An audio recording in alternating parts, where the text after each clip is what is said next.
Welcome back to the Inner Sanctum, ladies and gentlemen. This is the final Inner Sanctum of the first season. It's been a season of ups and downs, and in this last episode, we take a look at the league table and at some opposition fixtures to see if we still stand a chance for that elusive Europa League spot. So let's go. So after last episode, it looks very unlikely that we will be able to creep into that Europa League spot, but there is mathematically still a chance should the results go our way. As you can see, we are sitting there in ninth still.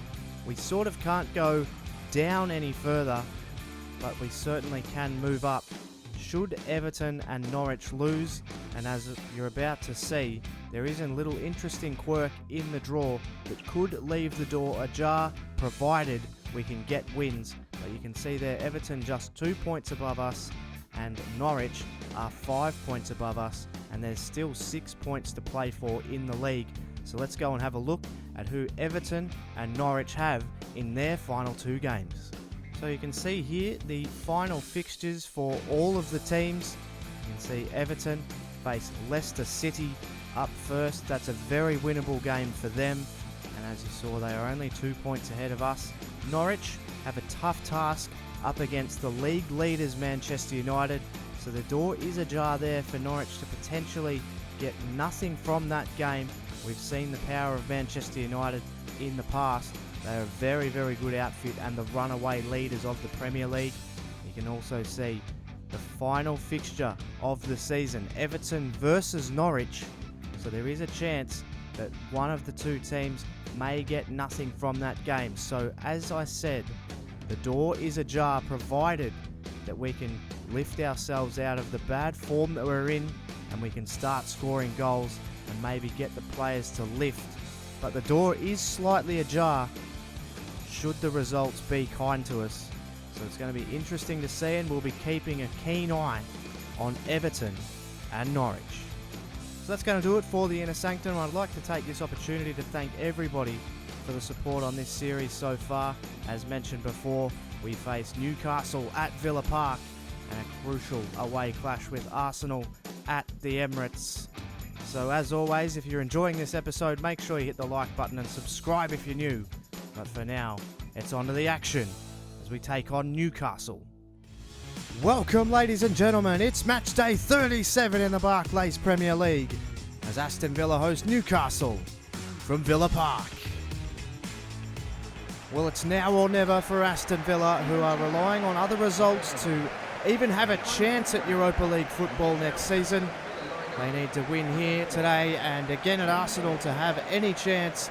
They will need to recover the form that got them to the lofty heights they enjoyed early in the season. Newcastle have had a consolidating season themselves, and they will be looking to finish on a distinct high in their last two games as well.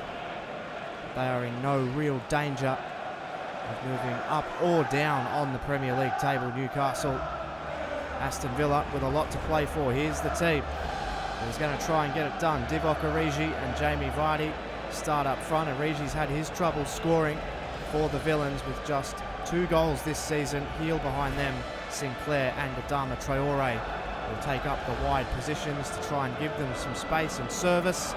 And for Newcastle, it'll be Mitrovic to start up the front, with Sissoko just behind him. Gouffran and Talvin will play out wide with Tiote and Colback just in front of the back four. It's such a crucial clash, but here is Sinclair, and Sinclair's ball's very dangerous. It's Vardy. Oh, he's put it over the top. Well, that is an excellent start for Villa. They really opened up the defence, and Vardy just couldn't keep it down from point blank range. A tough chance. But here is Mitrovic again. Here's Colback, Talvin, Colback again. Oh, Jack Butland with a really good save, and Villa's defence getting opened up again. And Traore has seen the run here of Vardy, and Vardy puts it across. It's taken by Hill, and Carles Hill, off the parry from Krul, has given Villa what could be a vital lead. They have been threatening, and Newcastle's defence has not been up to scratch. But Carles Hill was Johnny on the spot and took advantage of a Tim Krul blunder. And could that spark Aston Villa into gear? It's 1-0. Here's Jan Matt. Jan Matt's cross is dangerous. Oh, Mitrovic, had he have got ahead on that, would have been a certain goal. They might have broken him down here. It's with Tiote. Tiote shot! Oh, it's rattled the post. And Villa live to fight another day. Sissoko, he may be able to go all the way. Oh, brilliant save from Butland. Tiote's ball's dangerous back in. And it's Colback. It's now Mitrovic. It's back to Colback. Oh, and a brilliant save from Butland. And Villa are hanging on by a thread, you feel. It happened against Southampton. And you can just see they almost buckled under the pressure then. They're hanging on. And Hill has Vardy in a little bit of space on the inside. Jamie Vardy could go all the way. Oh, Tim Krul with a good save. Vardy really should have punished that home. He didn't quite get the power he wanted. And now they're going to try and clear it again here. He's too slow to get rid of it. And Bemba. And now it's found with Tiote. And he puts it wide. So Villa have barely gone forward since scoring. He puts it through. It's now with Torven. Torven's ball. Oh, very, very close off Gouffran's boot. And Jack Butland has single-handedly kept Villa in this game. It's not the first time this season either. Trying to get it away here. It's now with Richards. Richards put it over the top. I think he's onside here, Hill. He is, and he's got Larin on the inside. It's Kyle Larin. Oh, what a brilliant save from Tim Krul. And Villa just cannot put them away. I don't think he knew much about it. I think he was almost off his head. Plays it back. Tim Krul. That's it, though. Aston Villa have got a crucial 3 points. They've broken the drought. And that is massive. And it keeps them alive for the Europa League. We'll be keeping an eye on other results now to see if it even helps. But that's more about the win than it is about where they end up in the season. The club needed that victory. It's huge for the fabric of next season to finish strong, and they've started well. At full time, it's Aston Villa 1, Newcastle 0. Let's head to the final game of the season. So as you can see, after that game against Newcastle, the table lies like this. Everton lost their game, so we leapfrog them and move in to that 8th spot. We're chasing Norwich's 7th spot, but I don't think that will be enough to qualify us for the Europa League unless either Liverpool or Spurs were to qualify already. If you know how it works, let me know in the comments below, but I'm sure we'll find out at the end of the season. We're just looking to get as far up the table as we possibly can, and with Norwich playing Everton, we're every chance to move into that 7th spot, which would be a really excellent result, but it might not be enough for us to qualify for the Europa League. But let's finish off the season in style and see if we can knock off Arsenal. Welcome, ladies and gentlemen, it's match day 38 in the Barclays Premier League. Arsenal host Aston Villa from the Emirates Stadium. Well, Villa's hopes of Europa League football may be dashed, but the allure of finishing in the top 7 teams after many years of relegation battles will be motivation enough, and Arsenal are chasing 2nd spot behind runaway champions Manchester United. They already have the Capital One Cup in the trophy cabinet after eliminating today's opponents from that very competition. The player today is 31-year-old Santi Cazorla. He has 9 goals this season. And a sensational player, world class in every aspect. He will be definitely a thorn in Villa's side. And here is the Arsenal team. Alexis Sanchez will play out on the wide positions. Danny Welbeck will play up front by himself. Theo Walcott on the other wide position. And that man, Santi Cazorla, just behind those 3 players. They're in full voice. They've had a good season. They couldn't catch United, but here's Aston Villa. They've only made the one change, and it's Kyle Larin who will partner Jamie Vardy up front with the back four of Mika Richards, Dyer, Gomez and Creswell, and potential player of the season Jack Butland in goal, who has kept Villa as the best defensive team in the competition. Neil Swarbrick will be the match official. Huge big time atmosphere, a festive atmosphere almost in the stadium. And looking back, they will rue some big missed opportunities, but here's Ramsey now, and Welbeck, and now Walcott. He could take this all the way. It's too easy. And Arsenal have absolutely waltzed past Villa's defence, and they are showing the golfing class. And it's been too common for Villa. You can see Walcott with an easy ball inside and off the post and in. And that is not the start they were hoping for, but it's everything that Arsenal would have hoped for. They're chasing second, and they are well on their way. It's 1-0. Here's Hill. Carles Hill. He's taking it on the inside. Hill shot! It was stinging towards Czech. And Carles Hill has provided that final third quality Villa have been looking for, but only in patches. That's certainly top draw stuff from Petr Cech.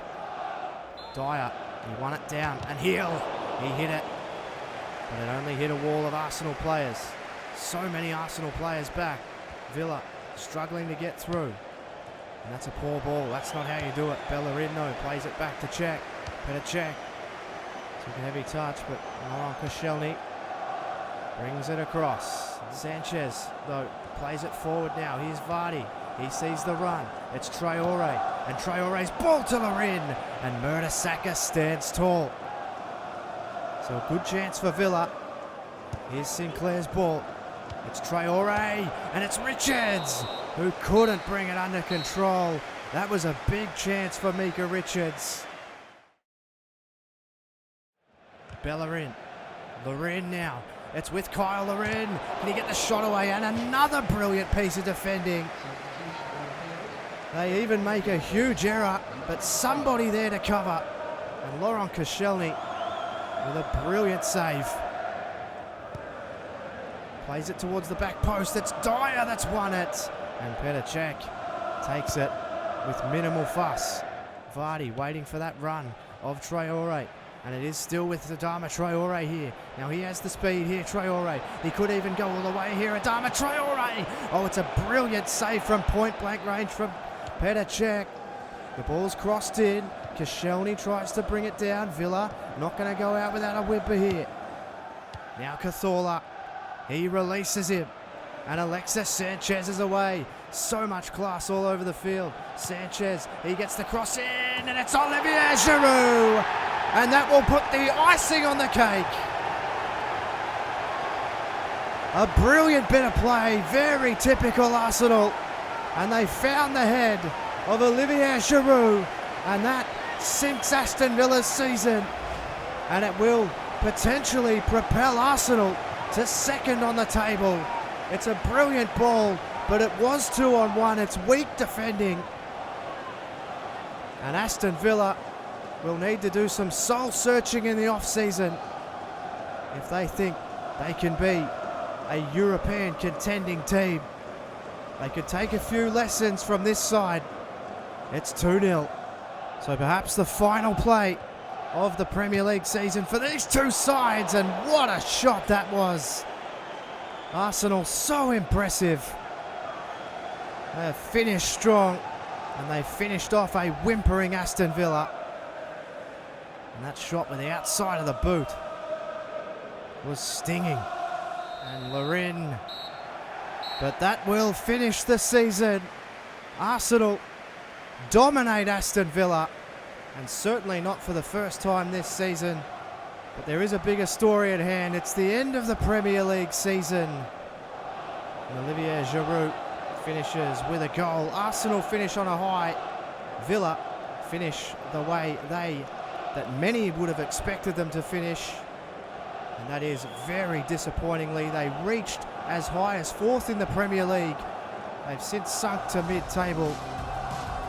It's Arsenal 2, Aston Villa 0. So that's going to do it for the season, guys. I want to take this opportunity to thank each and every one of you for all the support on the series so far. We are far from over. This is only the end of the first season. And I just want to let you know that in the next season, we'll be changing up the format again a little bit. And we'll be doing 3 games per episode so we can get the season really moving and get it moving on as we have a look at the final table. 38 games played, 13 wins, 13 draws, 12 losses. Pretty good season, not too fussed with finishing mid-table.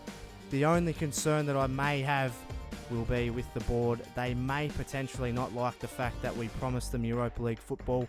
We got close, but as we know in FIFA 16, a lot of the time that doesn't matter.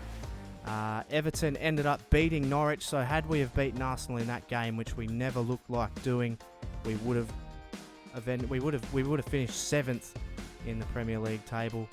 As you can see down the bottom here, Watford relegated, Swansea relegated, and Stoke City relegated. And of course, the champions, Manchester United, far and away the best team in the Premier League this season. Man City, Arsenal, Liverpool make up the 4. And Chelsea finished 5th with Spurs in 6th, Norwich in 7th, Everton in 8th, and we were in 9th, and West Ham made up the top 10. And the Premier League awards, we'll do our own club awards, but we'll have a quick look at the Premier League awards. The goalkeeper of the tournament was announced. It was Jack Butland, and he had a sensational season, and I wouldn't think he would be too far away from our own club player award as well. Wayne Rooney, he won the Golden Boot with 15 goals. Not a bad season. Usually you get a few more than that to win the Golden Boot in the Premier League, but Wayne Rooney gets it with 15. And the team of the competition was named with Jack Butland in goal, of course. Shaw Jones from Manchester United, Koscielny from Arsenal, Darmian from Manchester United as well. No surprises there in the back 4, considering those teams both finished 1st and 2nd in the Premier League. Alexis Sanchez, Eriksen, Milner, Willian were in the midfield, and Aguero and our very own Jamie Vardy. Most of the goals he scored and the form that he showed was at Leicester, but he and Aguero up the front for the team of the season. And the player of the competition was announced, and that was Jack Butland, and he was named the best player in the entire Premier League. And it's no wonder, considering we were the best defensive team in the Premier League. And that had a lot to do with Jack Butland's performance. And as we get into our own personal club awards, you can see here Jamie Vardy and Kyle Larin share the Golden Boot, but technically it would be Kyle Larin who would win the Golden Boot for Aston Villa as a whole. You can see there with only 8 goals was our top goal scorers, and that's just not good enough. We need people who are going to bang goals in. And Kyle Larin, he was on fire early in the season, and he did sort of taper off. We do have a number of strikers in the club, considering Jordan Ayew's still around, Rudy Gestede, Divock Origi. So those kind of players will need to get more time. But the Golden Boot award winner is Kyle Larin. And the best assist getter was Scott Sinclair, and you've got Jack Grealish there as well. They tied for the most assists in the Premier League. Jack Grealish playing 24 games, Scott Sinclair playing 30, so he put in a good shift for us as well. Notable mentions, of course, Kyle Larin and Carl Asiel with 3 each. Again, you'd want to see double figures from at least one person in the team. If you have some suggestions for some summer transfers for players who can give us some assists and give us some creativity, I feel like we really lacked a lot of creativity towards the end of the season, and we really petered out towards the end of the season in terms of our form and our goal scoring. We really need to bulk up our goal scoring. And we'll just have a really quick look at the top scorers in the Barclays Premier League. Aguero and Rooney actually share the Golden Boot award for Manchester United and Manchester City, and a cluster of players on 14 goals. Mbakani, Costa, Sissoko and Sanchez as well. None of our players even made the top 15. I think our highest would probably be obviously Kyle Larin with 8, so he'd be down there towards the bottom somewhere. But overall, a brilliant season from Manchester United, capped off by Wayne Rooney winning the Golden Boot Award. Flick across and we can see Christian Eriksen with 10 assists, Sandy Cazorla with 9, and Jack Rodwell with 9 as well, Costa with 8, and you've got Aguero and Sterling sitting there on 7.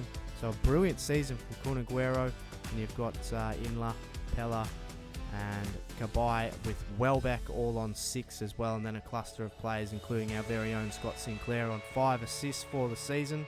And in terms of clean sheets, you can see there Petr Cech and Foster from West Brom, and Butland, of course, the player of the season for Aston Villa and in the Barclays Premier League, but we'll get to that in a second.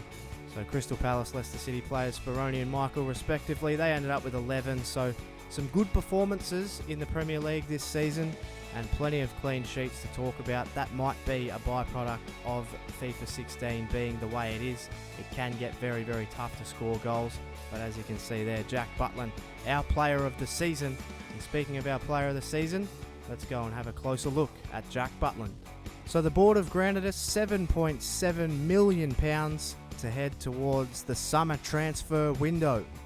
So Jack Butland is Aston Villa's player of the season, by far and away the player that kept us in the most games.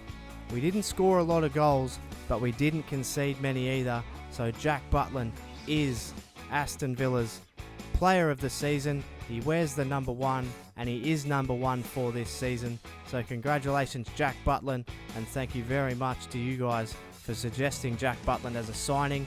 He's been a real coup and undoubtedly a player for the next number of seasons and a potential captain in waiting as well. Congratulations Jack Butland on being the player of the season. So I just want to take this opportunity to thank you guys so much for the support on the series so far. I appreciate every like, I appreciate every comment. I try and incorporate you guys as much as I can because I really value your opinions, and I reckon it makes it so much more entertaining when it's not me making the decisions and when I can leave it in your hands. So speaking of that, make sure if you have some suggestions for summer transfers within our budget, I'm not quite sure how much money we're going to have, but some summer transfer ideas would be absolutely fantastic. The new season will be starting next week. I'm not sure whether it'll be Monday or whether it'll be the Friday episode, but the new season will be starting next week, guaranteed. But as I said before, guys, I'm so appreciative of all the support. You guys have stuck with me. You know, there's a few of you guys who have stuck with me through thick and thin, even when we had the month's hiatus, and you guys were all over it when we came back. So I'm so appreciative of every single person who watches this, and thank you guys so much for taking part so heavily in the first season, and let's hope that continues throughout seasons 2, 3, 4, however many we get to. But yeah, I mean, as I've said a million times already, thank you guys so much for all the support. And as always, from us YT13, I'll catch ya in the next season, but more importantly, I'll catch you on the next one.